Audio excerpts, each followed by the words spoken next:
Encontro Empresarial. Produção ACI Juí. Realização Unijuí FM.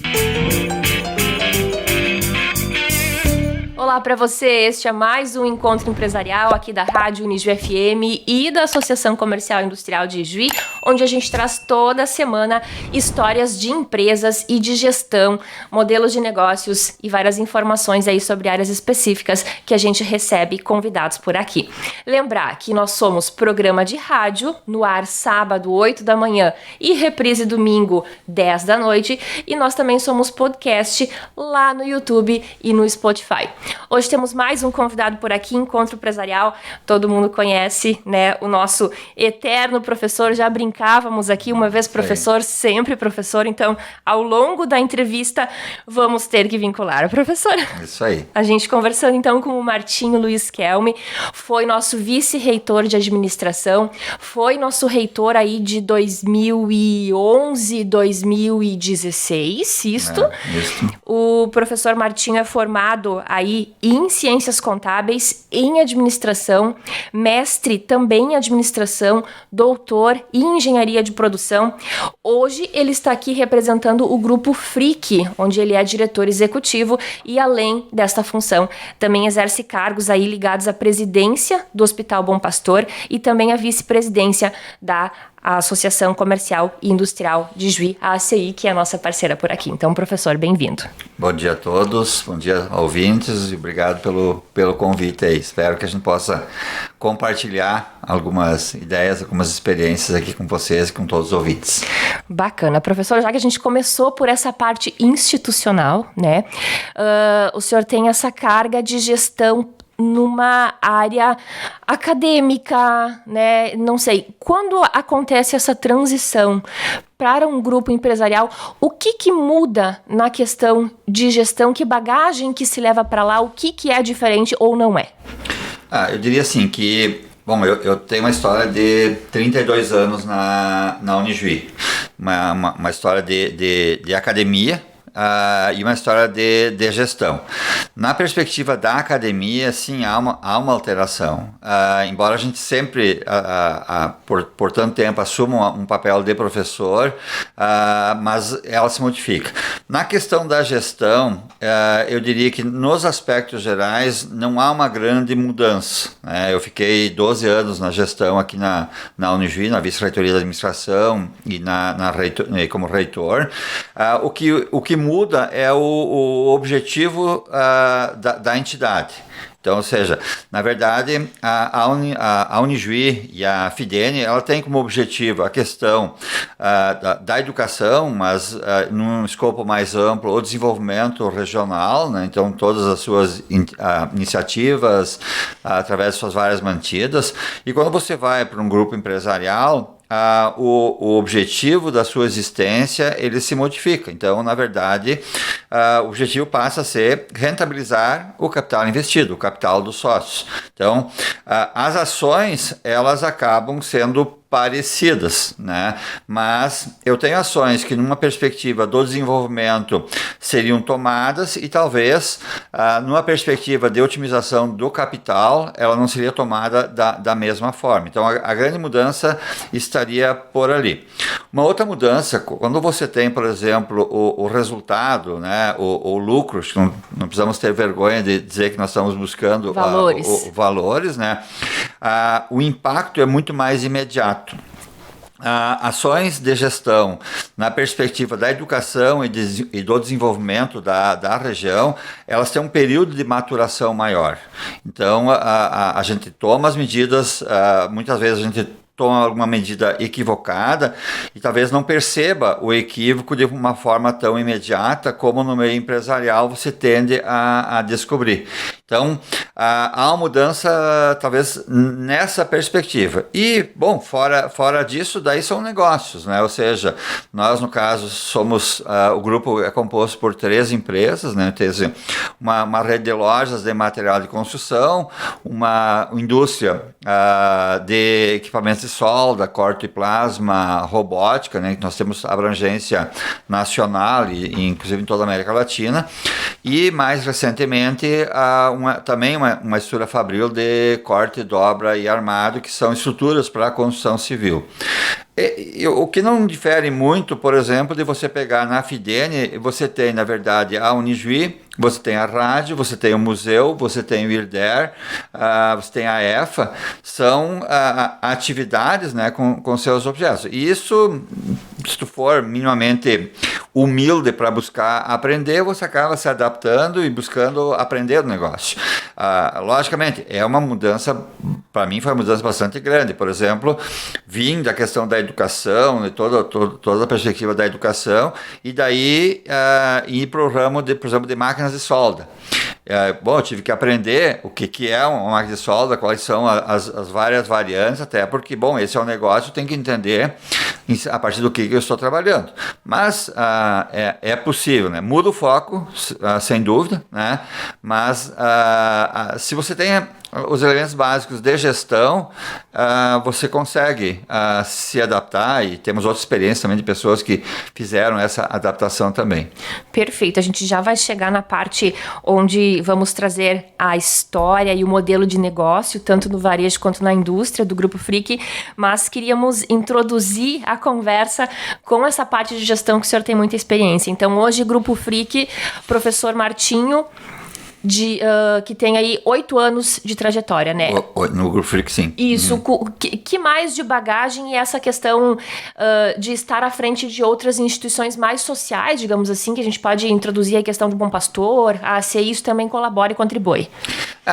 Sem dúvida. Ou seja, nós somos uma cidade, digamos, de um porte médio, né, mas dentro de uma macro-região, e eu entendo que seja importante, e eu trouxe essa bagagem também da minha trajetória na Unijuí. Os relacionamentos, eles são fundamentais. Então, um negócio, ele nunca pode ser restrito exclusivamente nas portas fechadas do negócio.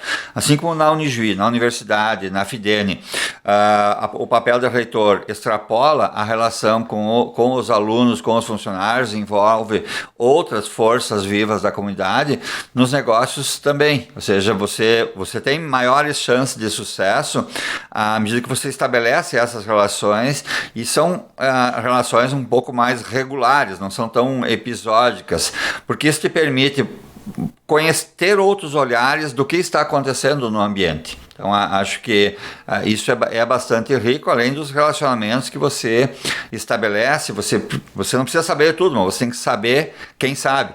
Então, por isso é importante. Mas participar, por exemplo, da associação comercial, participar do Bom Pastor, essas iniciativas, no caso, o Bom Pastor, eu acho que todos deveriam ter, dentro das suas condições, uma forma de fazer um trabalho voluntário. Eu fico muito feliz na atuação lá, desde a pandemia, do processo de construção do novo hospital. Hoje nós estamos num processo de ampliação também do hospital. É muito bom trabalhar, ver que você consegue de alguma forma ajudar as pessoas.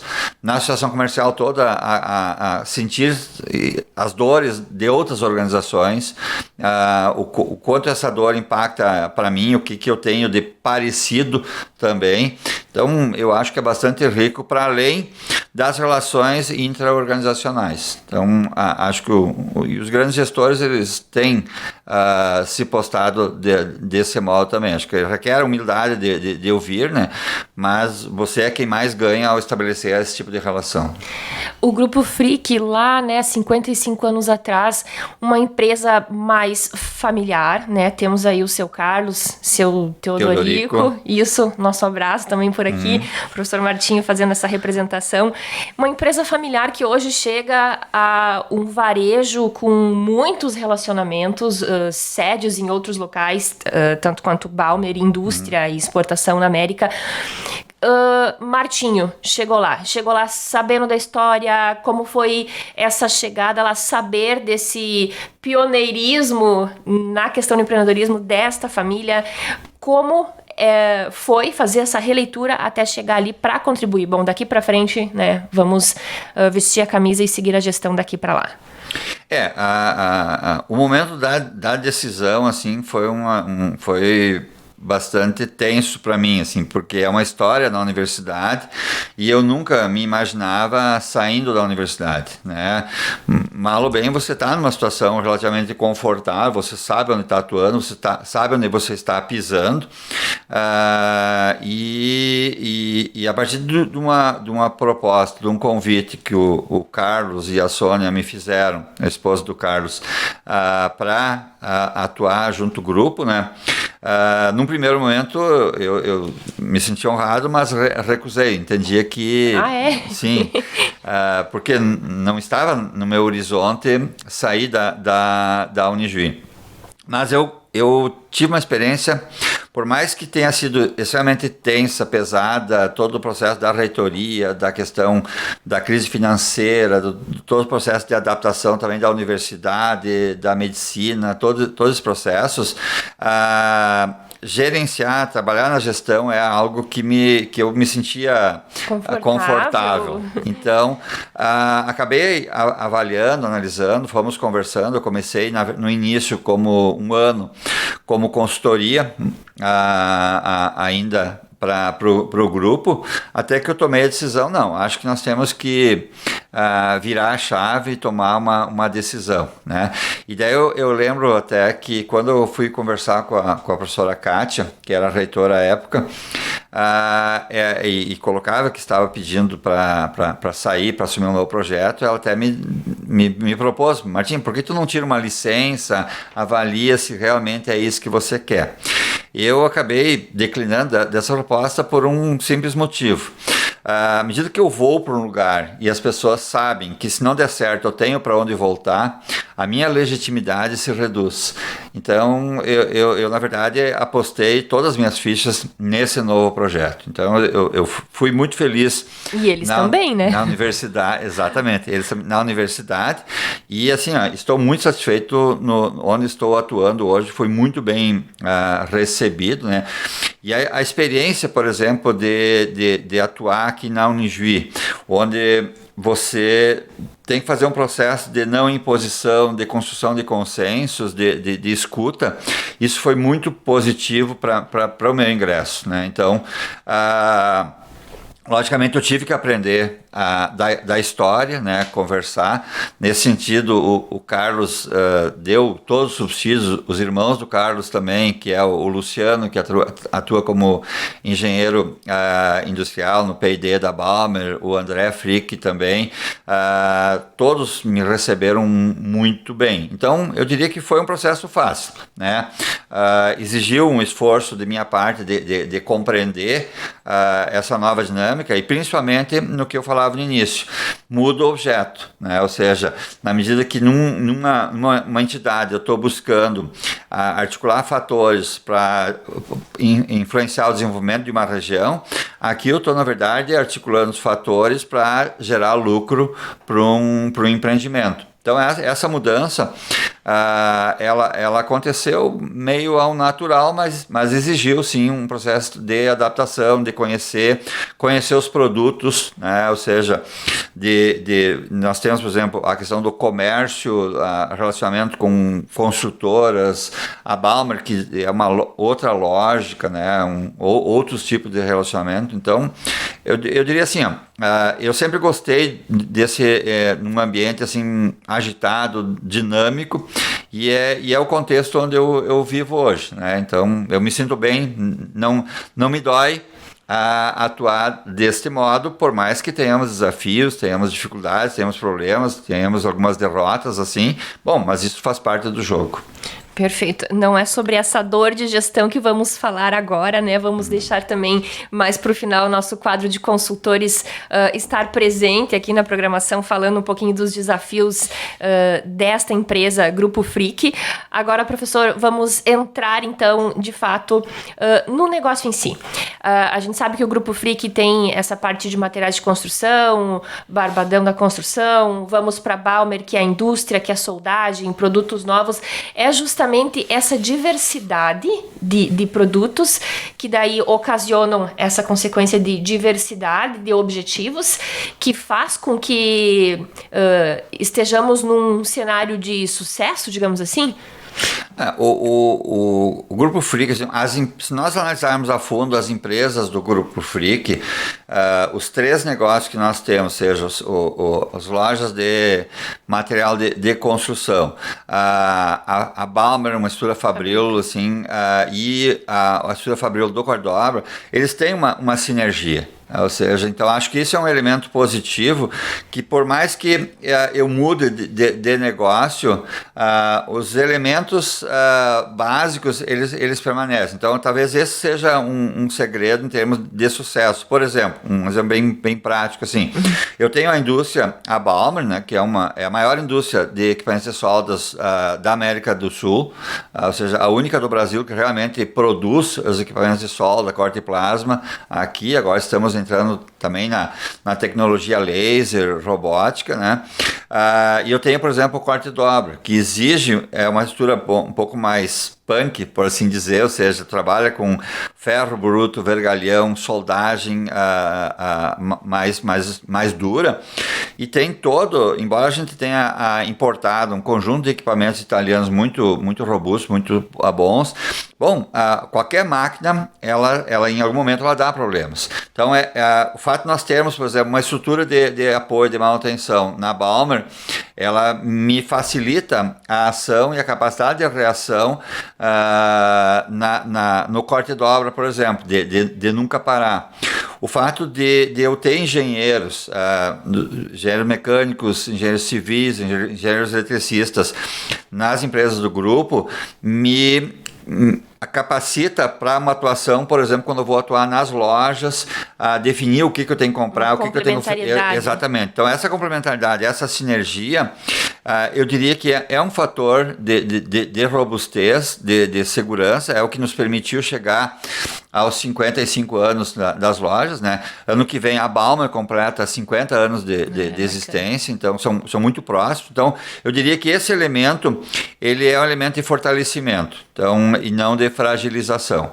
E ao você ter, por exemplo, a questão de uma gestão unificada do grupo, toda a questão da gestão financeira, das decisões de investimento, você consegue fazer uma interação entre as empresas do grupo e de uma apoiar a outra para o grupo inteiro passar por um processo de crescimento, e é o que nós tivemos. Da pandemia para cá, por exemplo, no momento que eu entrei no grupo, em 2018, nós mais que dobramos de tamanho, né? Então, um pouco por isso, né? De buscar a profissionalização. Quando eu fui convidado, o Carlos e a Sônia me colocaram muito claramente: bom, nós temos que passar por um processo de profissionalização, e a gente trabalhou nesse sentido. O Carlos, ele, um dos fundadores, junto com o seu Teodorico, né, já tem uma experiência muito grande, mas ele tem uma postura muito ativa dentro da organização, o que é muito rico, né? Nem sempre a gente concorda, mas é um grilo que te faz pensar, né? Bom, uma pessoa que construiu uma empresa já há 55 anos, desse porte, desse sucesso, ele sabe do que está falando, né? Então, isso também nos dá uma certa segurança de termos com quem contrapor as nossas ideias e de modo a buscar decisões mais equilibradas, embora sempre envolve algum grau de risco, né? O processo de gestão, e principalmente o processo de crescimento. Se você não quer crescer, o risco é mais reduzido, o risco é o ambiente te consumir. Mas na medida que você busca crescer, bom, você tem decisões que talvez exige uma análise mais acurada do ambiente onde você está inserido, da reação dos outros players, né? E que é sempre bom ter uma pessoa experiente nos fazendo pensar: Martinho, vai mais a fundo nesse ponto aqui, veja se exatamente esse aspecto é como tu está pensando. Então, nesse caso é bastante positivo.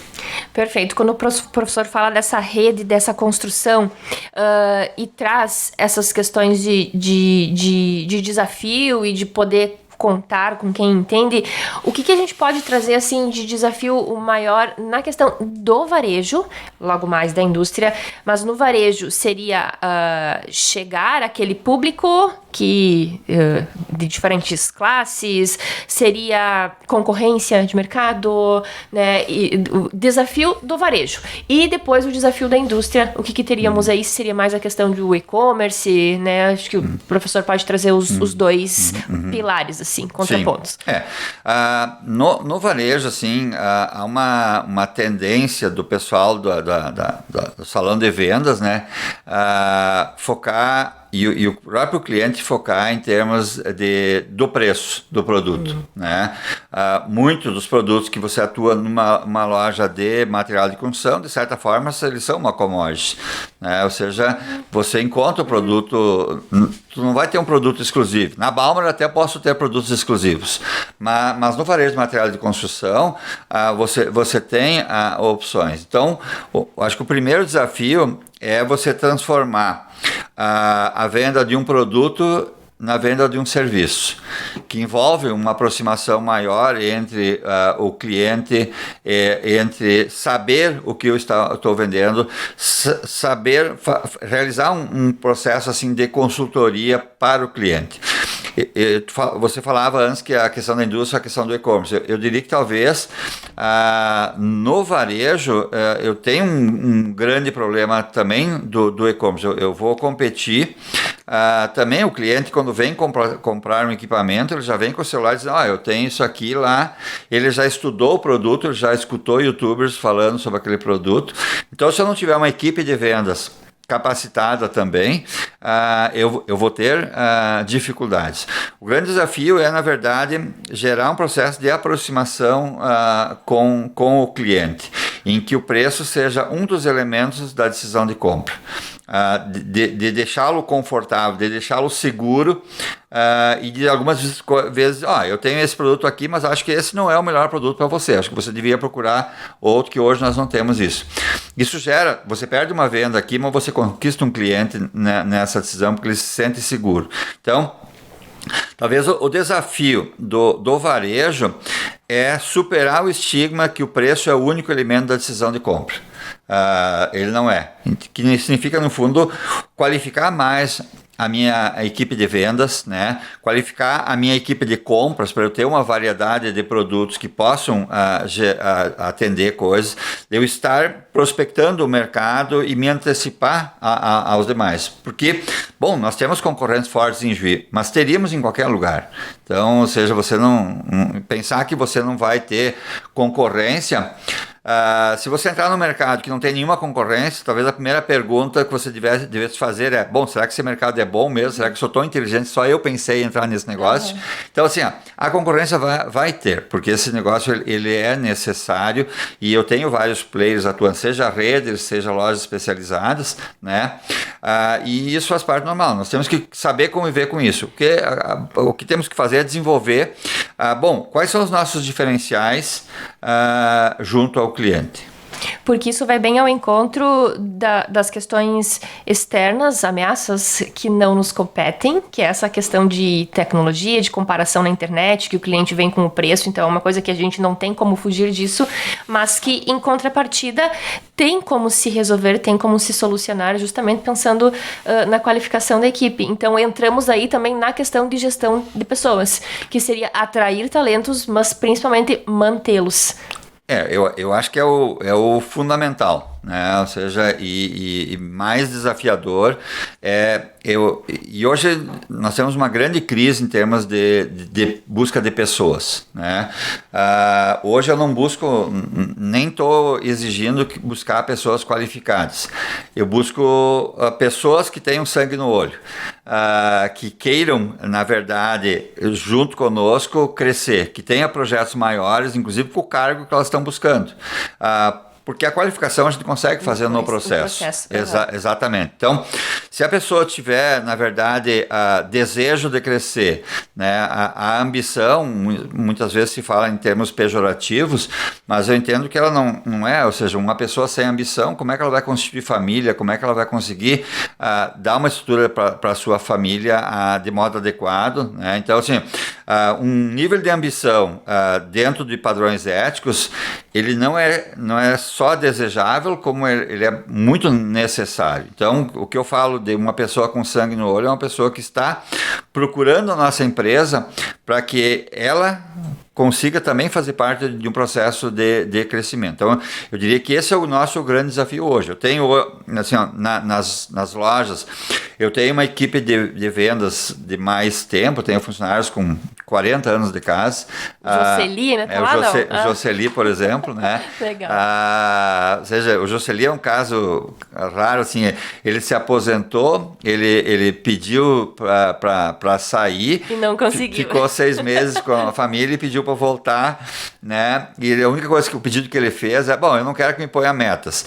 Então, só que a meta que ele tinha antes de sair, hoje, sem ter meta, ele vende quase o dobro.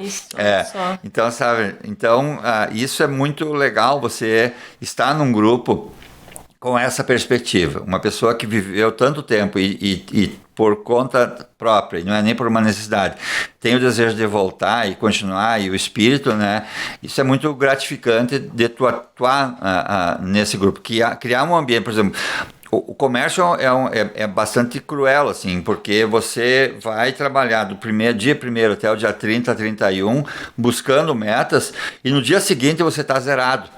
Você já começa do zero novamente. A vida.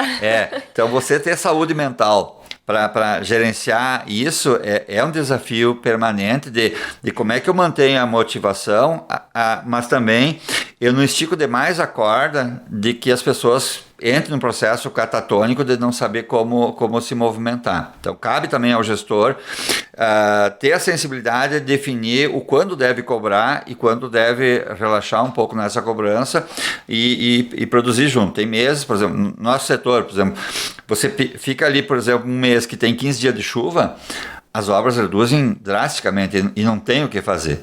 E eu tenho que destensionar a minha equipe para não entrar em parafuso. Então, essa sensibilidade, assim, então, trabalhar com pessoas, não tenha dúvida que é a questão mais importante, né, da gestão. Nas nossas empresas, eu acredito em qualquer empresa, na Unijuí muito mais, né? Não sei se é muito mais, mas no mesmo nível de importância. Da mesma forma, né? Tem a gestão da pessoa enquanto profissional e a gestão humana, digamos assim. Exatamente.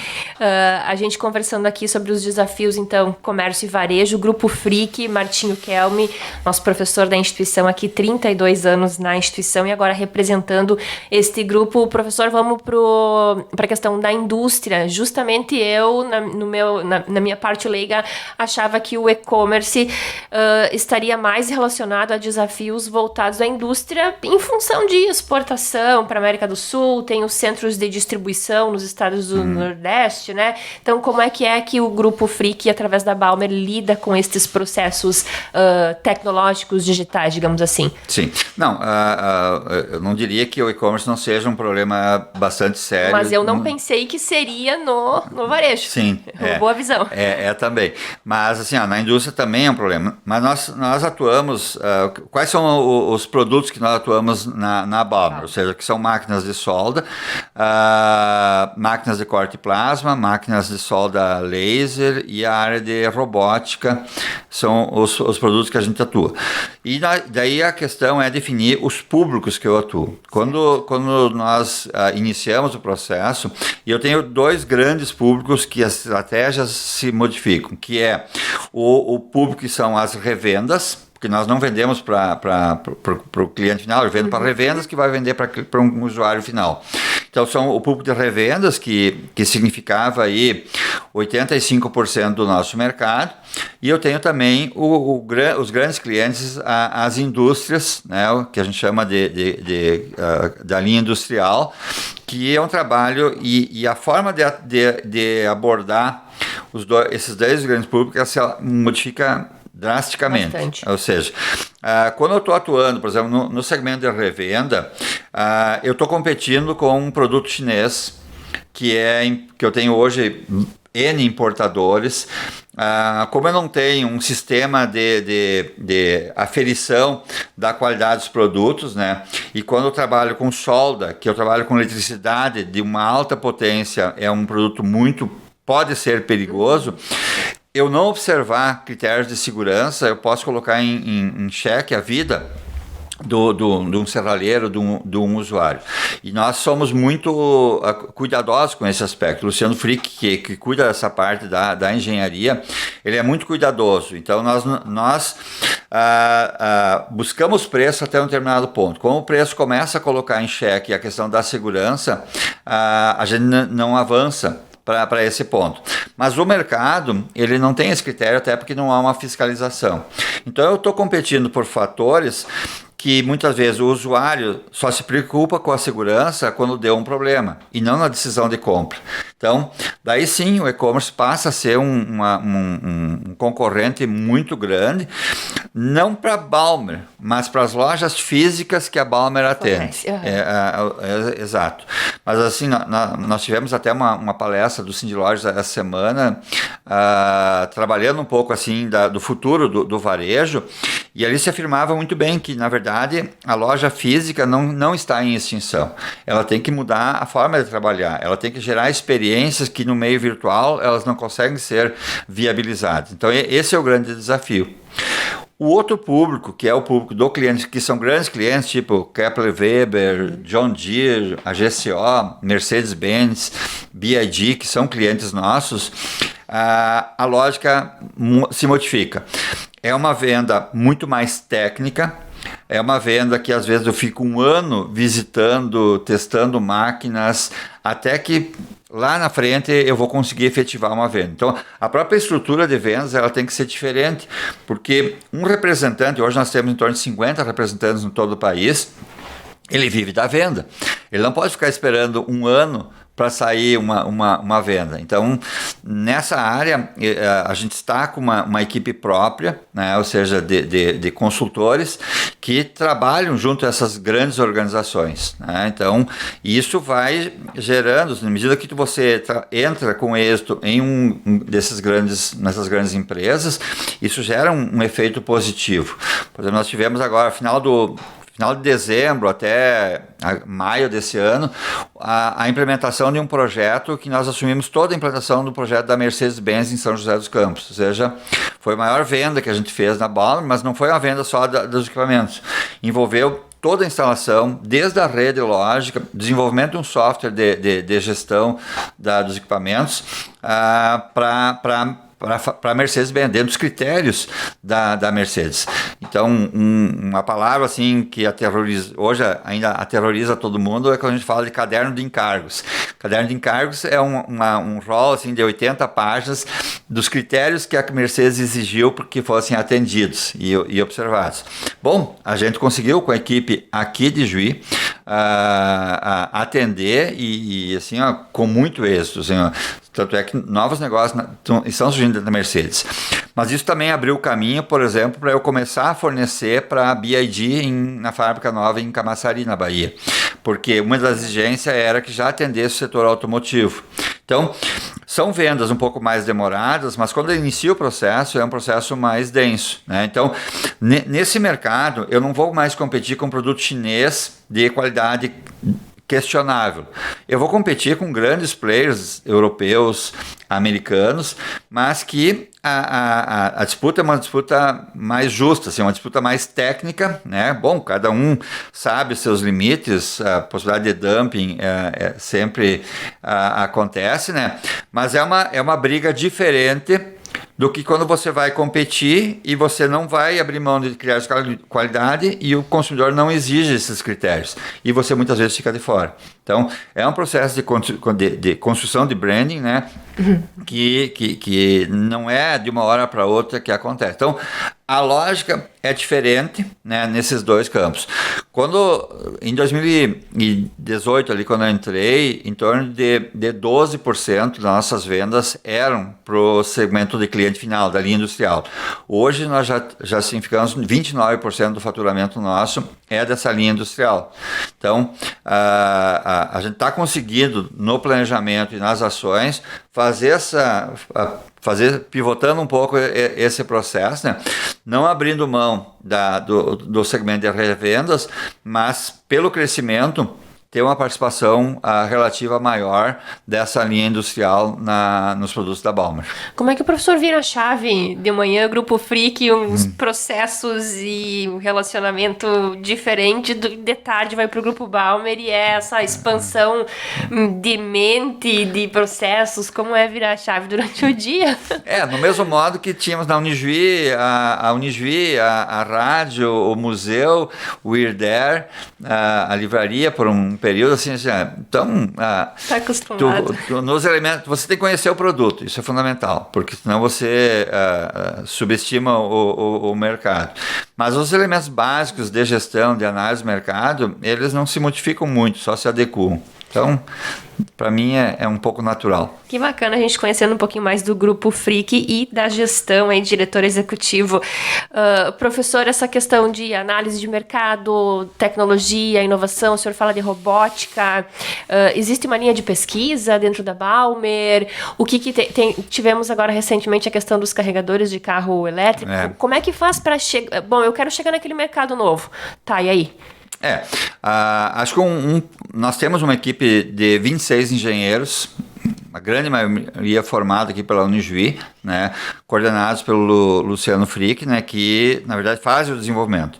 Mas tem um peso muito grande, por exemplo, você sair de casa para conhecer o que está acontecendo, participar de grandes feiras internacionais para identificar as grandes tendências. Agora o Luciano está indo para uma feira em Essen, na Alemanha, e essa vez a gente vai participar como vendedor, não somente visitando a feira, né? Eu e o Luciano estivemos na China, ficamos um mês na China, agosto passado. Então, isso participando de uma feira e visitando fornecedores. Isso permite que você perceba o que o mercado está prospectando, o que o mercado está desenvolvendo. Então, o produto chinês, assim, ele tem muito estigma, assim como teve no passado o produto japonês, o produto coreano, de Badulac. Mas, na verdade, quem define o Badulac é o comprador e não o vendedor. Se você chegar para um chinês e pedir uma xícara, ele vai te oferecer uma xícara. Se ele vai te oferecer, custa $10 essa xícara. Não, mas eu só posso pagar $1.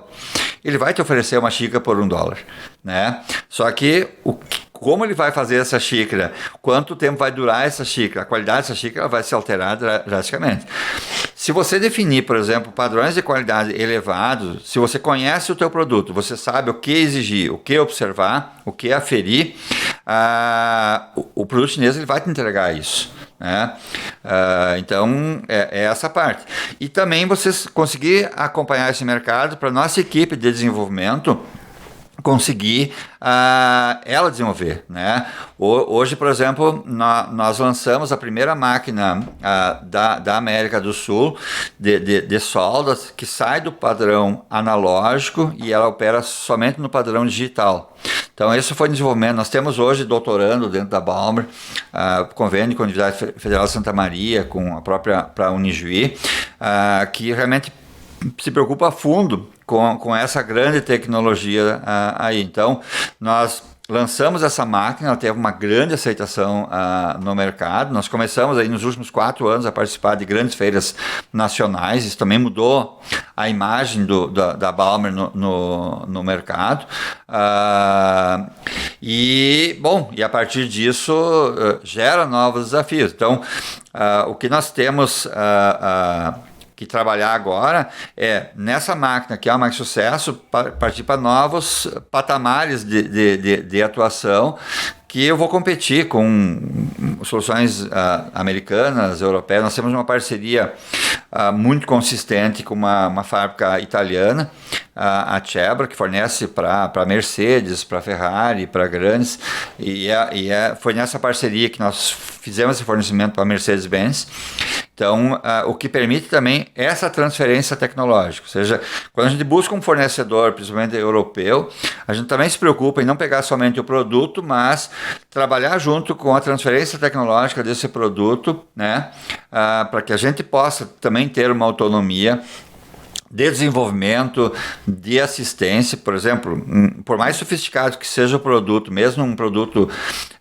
Balmer by Chebra, por exemplo, que a gente faz parceria, qualquer questão de análise, com qualquer eventual correção, a nossa equipe interna consegue fazer. Então, nós temos desenvolvemos esse know-how de autonomia de atuação no mercado. Então, o processo de desenvolvimento ele vem de uma equipe competente de engenheiros que nós temos dentro, de um processo de produção azeitado, né? Às vezes tu tem um produto bem concebido em termos de engenharia, bem produzido, mas na montagem final, às vezes, uma porca mal apertada gera um curto-circuito no cliente em que compromete toda uma tecnologia. Então também esse checklist final que você tem que fazer para que um detalhe que em tese poderia ser menos importante, ele possa comprometer toda uma retaguarda tecnológica, que um mau aperto gera um curto-circuito e que compromete toda a estrutura e a imagem que fica junto ao cliente. Então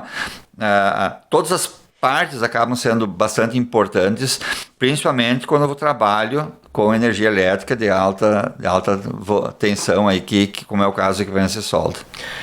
O senhor fala de um processo do grupo que vai de uma pequena polca. Nós estamos falando de qualificação, de cuidado, de experiência. Chegamos lá na China, na questão da pesquisa e na inovação.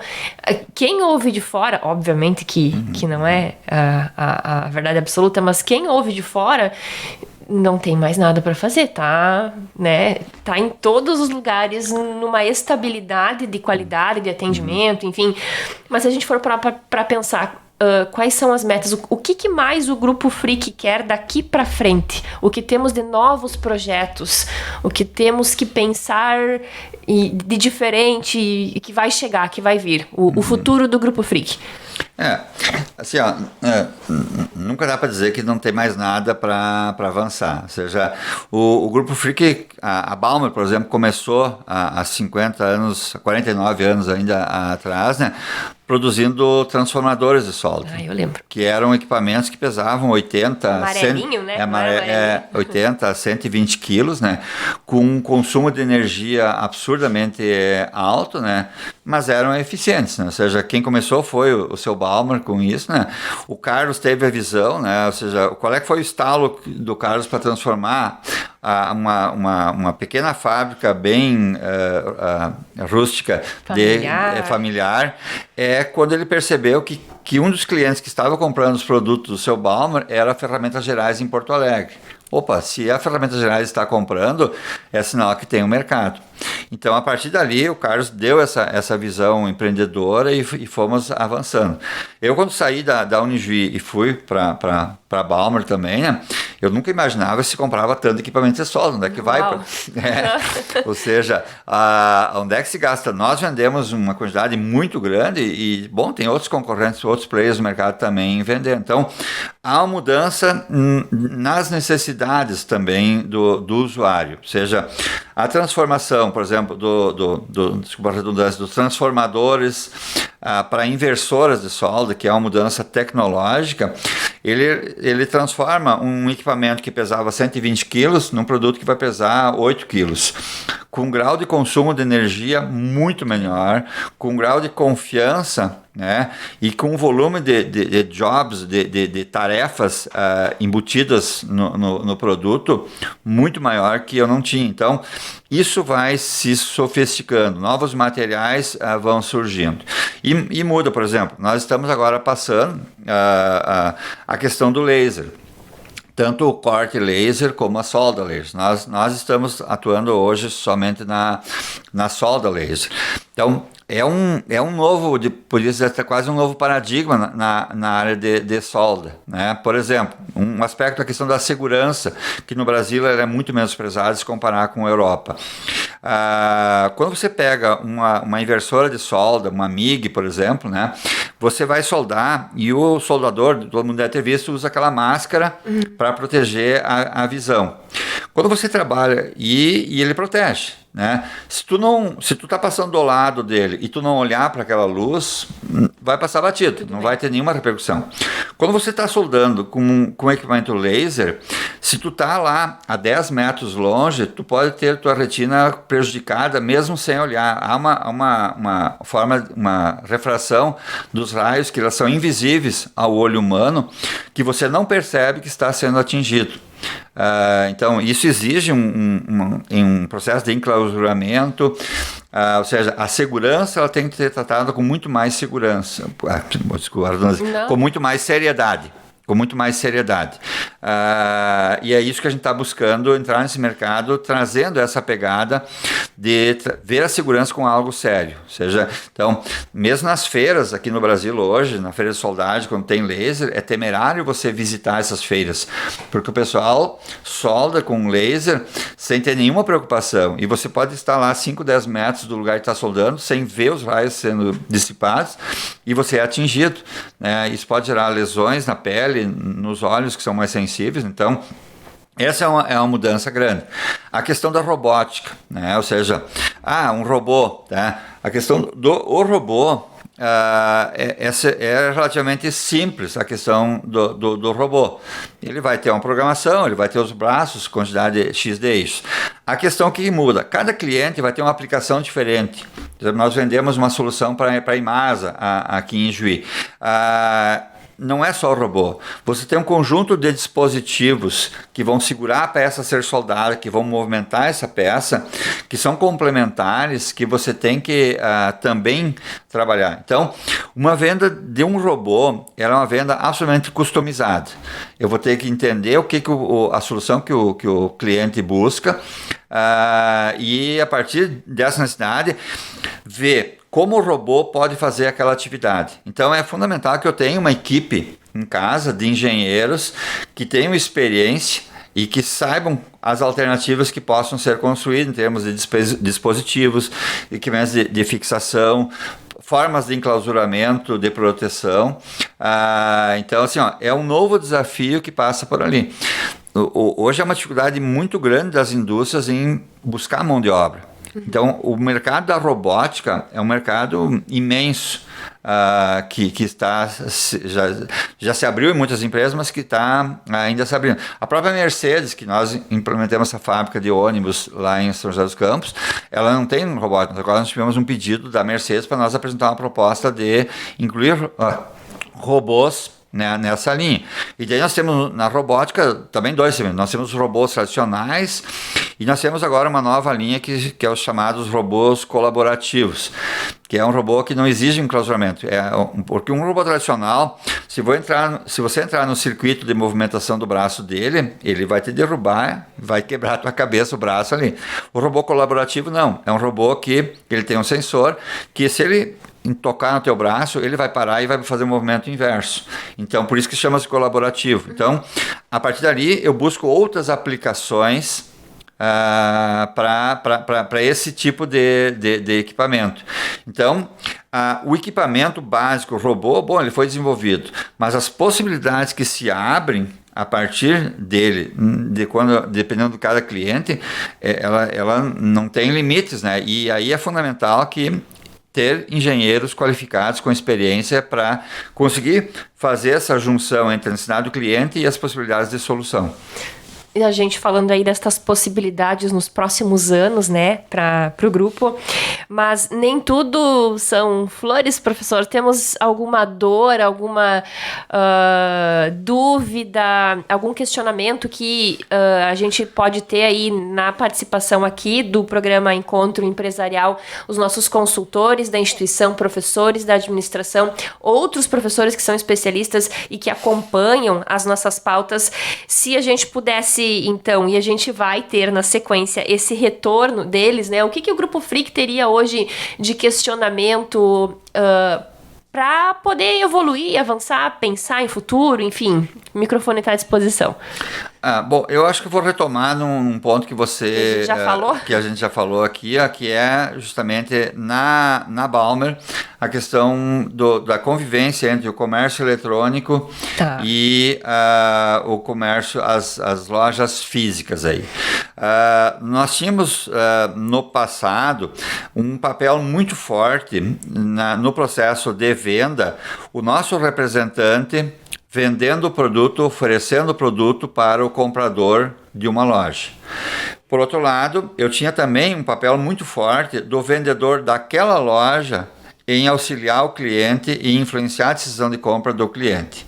Essa dinâmica, ela se altera, né? Porque hoje o consumidor, ele não busca mais informações numa revista ou para conversar com um vendedor. Ele busca em YouTubers, ele busca nas mídias sociais possibilidades e ele já chega solicitando um produto em específico.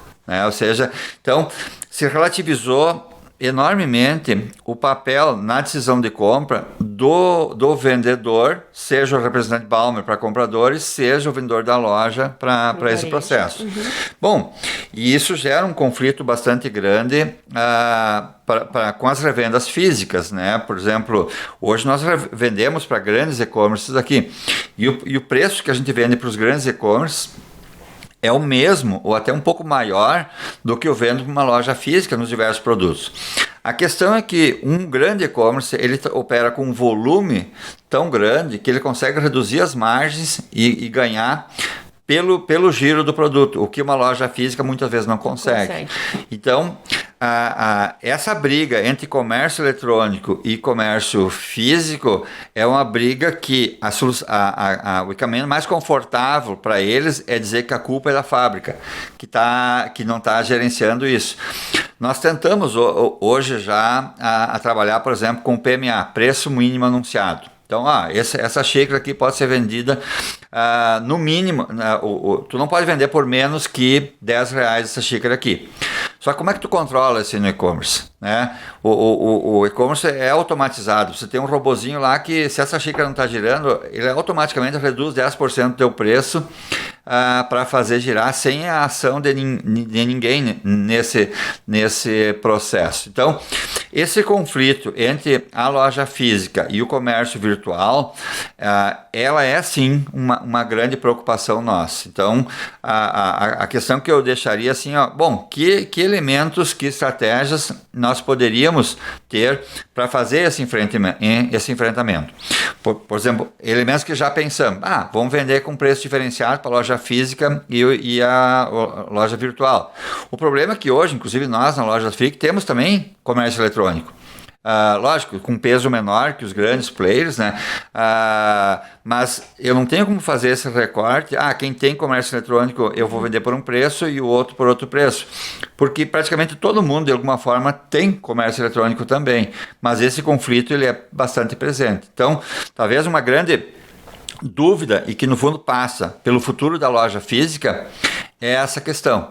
Né? Ou seja, como é que a loja física vai conviver com um comércio digital cada vez mais robusto, né?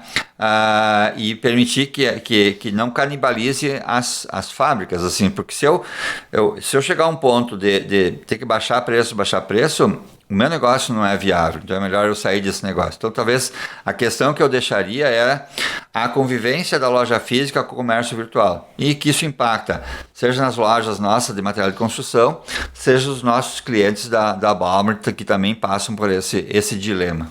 Esse é o desafio do Grupo Frick, e este é um desafio para a nossa consultoria da Unisvi, aqui o nosso grupo de professores e especialistas. Desafio empresarial. Uma questão pertinente nesse momento em que vivemos totalmente digital em alguns aspectos, e a convivência então da loja física com o e-commerce, ela passa por esse entendimento de que vivemos na contemporaneidade, na era da economia da experiência. Então, os estudos eles vão nos orientar que a gente precisa ter como pano de fundo o cenário econômico atual para projetar tendências e estratégias também. Então, a economia e o nosso próprio ciclo de consumo, ele se alterou nos últimos anos. Então, nós passamos das commodities, dos produtos industrializados, da era de serviços e chegamos no momento na era da economia da experiência. Nesse sentido, a experiência ela passa a ser o que move a economia atualmente. E a partir disso, o processo de decisão e de compra, ele se tornou mais fluido. Então, não está mais na mão de vendedores que são competentes, que estão nesses espaços porque desejam, ou pela proximidade da loja física que a gente pode ter nos nossos ambientes, ou até mesmo pelo e-commerce, com atratividades infinitas, como frete grátis, questões de preços mais atrativos, ou outras estratégias que podem também atrair no momento dessa precificação e na conversão. Então, esse comportamento que a gente tem hoje, que é esse infindável rolar de telas, nos permite experiências que são imersivas e que vão mesclar, então, ambientes físicos e digitais de uma marca, de uma empresa, de uma instituição. Os que as pesquisas têm nos mostrado, têm nos orientado como caminho, é que a gente precisa investir nessas experiências imersivas. Então, a loja física ela é um ponto de contato, mas o e-commerce também é. E aqui o objetivo é agregar, é unir, é atrair, é gerar e entregar valor. Então, como empresário, eu preciso entender, eu preciso criar possibilidades de vários pontos de contatos da marca, da empresa com esse consumidor. E eu preciso atrair para converter. O ponto é que quais estratégias esse público ou o público dessa empresa precisa ter. E mais, quais são as personas da minha empresa, as personas dessa marca, dessa instituição? De que forma elas são atraídas? De que forma a gente se relaciona com elas em vários canais de contato? A partir disso, do que elas mais gostam, onde elas estão, como a gente dialoga com elas e constrói esse relacionamento. Esse caminho é uma possibilidade da gente unir esforços e, ao mesmo tempo, estreitar e reforçar os valores da marca e, com isso, claro, né, garantir a preferência do nosso público quando for pensar e decidir num processo de compra. Nesse sentido, a gente acredita, pelos estudos, pelos dados que nós temos observado nesses anos de 2025 e também de 2024, que a convivência da loja física com o e-commerce, ela está atrelada a essas experiências imersivas, que é unir a jornada, que é tanto física quanto digital. E aí tudo que a marca, a empresa pode oferecer para esse público e agregar valor para os seus produtos e serviços. Encontro Empresarial. Produção ACI Juí. Realização Unijuí FM. E como, professora, a gente, no decorrer do programa, a gente falou muito do seu Carlos, citamos seu Teodorico, todo o grupo Família Frick, temos muitos colaboradores aí em diferentes setores. A gente tem aqui no programa o nosso quadro de homenagens, né? Então, que homenagem faremos hoje? Bom, acho que a homenagem, sim, é o próprio nome do grupo, assim, é a família Frick. Ou seja, é uma família que eu sou a única pessoa que não é da família que é sócio do grupo, né? É da família, sim. E então, assim, a determinação, a pujança, a visão da família Frick em construir esse projeto. Se nós olhar, por exemplo, o Grupo Frick ele teve várias iniciativas. Nós tivemos Frick Veículos, Frick Som, Frick Roupas, ou seja, várias. E se tu pegar, por exemplo, se tu assistir uma palestra, por exemplo, em Stanford, nos Estados Unidos, eles valorizam muito a questão dos negócios que também não deram certo, porque eles geram um processo de aprendizado. Se ele não gerar um processo de desistência, ele te deixa mais fortalecido se tu tiver a capacidade de aprender.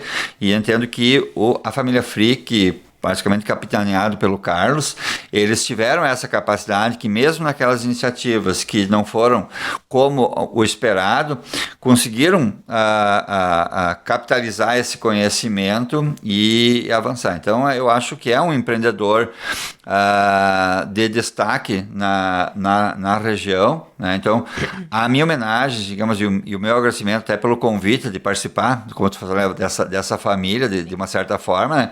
Seria para a família Frick, especificamente para o Carlos, né?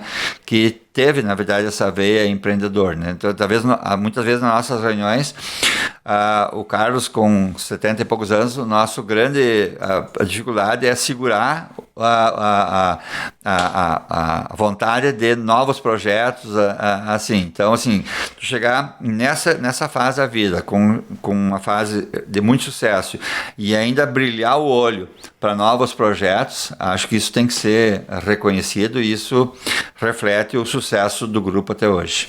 Esse pioneirismo, né, e essa veia para o empreendedorismo, da gente falando aqui do seu Carlos Frick, nesse quadro da homenagem do Encontro Empresarial.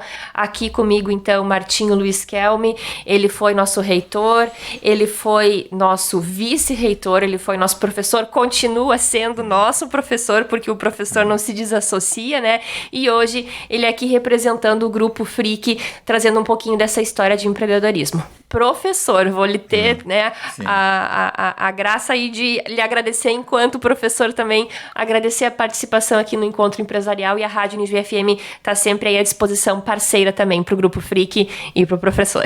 Obrigado a todos os ouvintes, né, eu me sinto em casa cada vez que volto aqui, embora em outras funções, né? Ou seja, é muito bom você vir aqui e saber que teve um dedo teu nessa trajetória. Então, acho que eu sempre tenho, até numa palestra, uma fala com os funcionários, a gente comentou essa semana, assim, acho que um dos objetivos da nossa vida é fazer coisas que possam ser lembradas e possam ser contadas.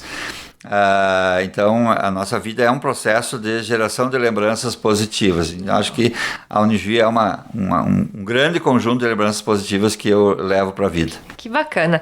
E que o Encontro Empresarial também seja, né, professora? Exatamente. A gente com mais uma edição semanal aqui na Rádio Unijuí FM, uma parceria com a Associação Comercial e Industrial de Ijuí, a ACI.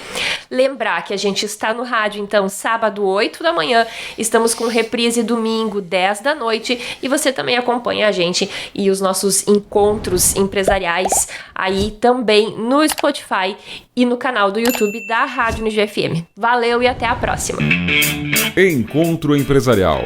Produção ACI Ijuí. Realização Unijuí FM.